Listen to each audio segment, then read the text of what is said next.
Welcome, Taurus. It's August 2025.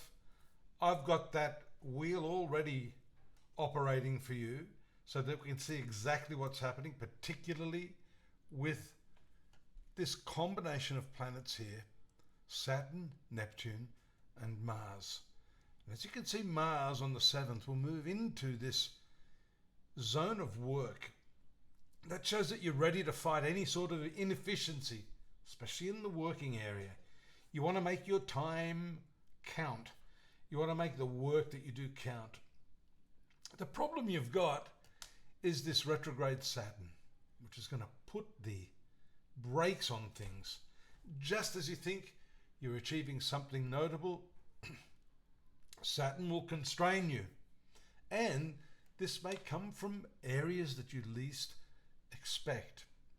We can see that Saturn, one of the rulers of your career, is located here in the secretive, hidden part of your horoscope. So there could be political, bureaucratic, or relationship issues in the workplace area that hold you back here. There it is there actually on the 8th. I was a day out. Moving into this 6th house, which tells us all about your work. You know, you may feel the deadlines are urgent. You may want to get work out of the road, but other people have different plans. And so they're working at a much, much different pace to you. This could all blow up at that full moon, which takes place on the 8th as well. 8th, 9th. They're in that 10th zone of career. There's another spike in the transit energy when the moon moves into that 12th house and makes contact with Saturn. Now that can be a really, really frustrating combination. There it is there on the 12th and 13th. Your ideals are really hammered. You're not able to get the things done that you want done. Mind you, things may improve a little bit after the second half of the month, as Mercury, which was also retrograde in the first part of August, will have then moved into its direct motion. That, along with the Sun, influences this 10th house. Even though they're down in the bottom part of your horoscope, they can have some impact in that area. Your creativity is stifled with this combination. Ooh, I'm hearing ghosts in the background.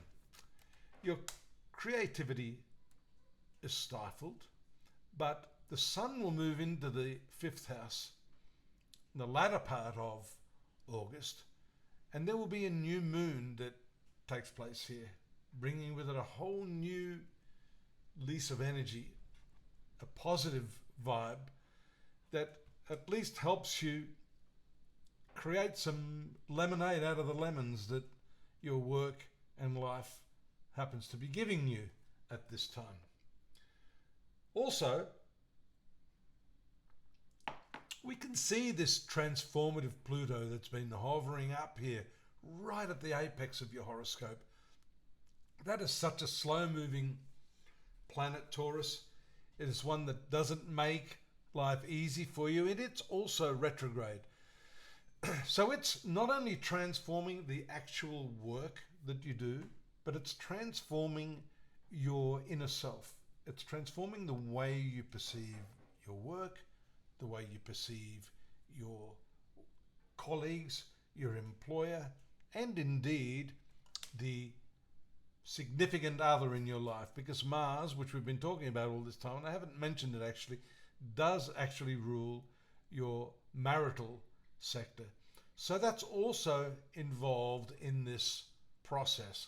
The new moon there takes place, as I said, hitting your past karma point and bringing back with it some talents or skills that you may have felt were hidden at this time. They're going to come up. There's the moon moving into the zone of Mars on the 26th. And it's around that time that it ignites your passion and gives you the opportunity with Mars to get your way, to do things on your terms. Sometimes you have to be a little more demanding. The good thing is that Mars is moving significantly faster than these two slow coaches over here in your 12th house.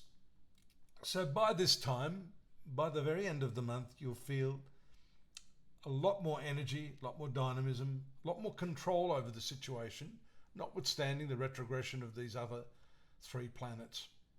So, all's well that ends well. But don't forget, there's more at astrology.com.au. Follow those links, subscribe, do all that sort of button pressing that you have to. We appreciate that.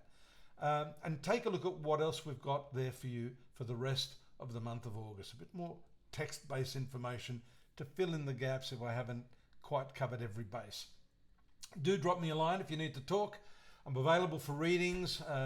That's really the true aspect of astrology, and how we can, from your birth time and your specific birth date, look at the unfoldment of your karma in a more personal way. Drop me a line if you're interested in that. I'll see you same time, same place here next month. Bye-bye for now.